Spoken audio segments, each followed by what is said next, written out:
The gates and doors were barred and all the windows fastened down. I spent the night in sleeplessness and rose at every sound, half in hopeless sorrow and half in fear the day would find the soldiers breaking through to drag us all away. And just before the sunrise I heard something at the wall. The gate began to rattle and a voice began to call.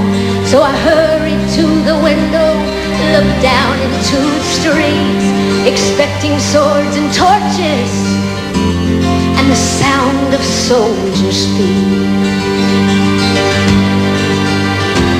But there was no one there but Mary, so I went down to let her in.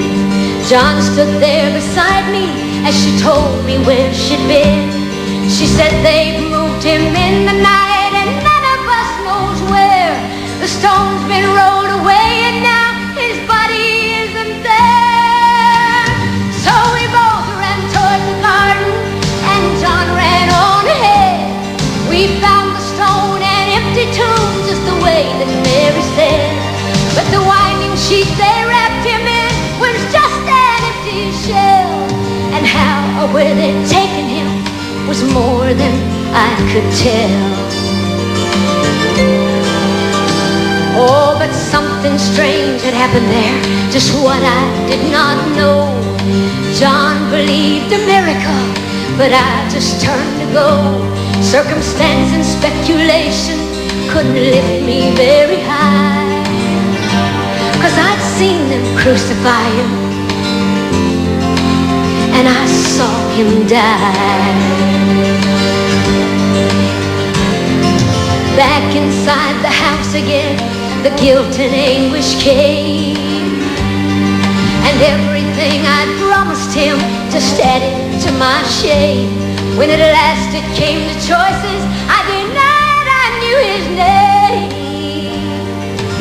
And even if he was alive,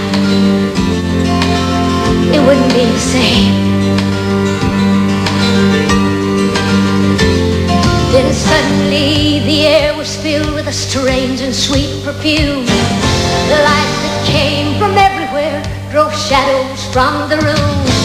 And Jesus stood before me with his arms held open wide.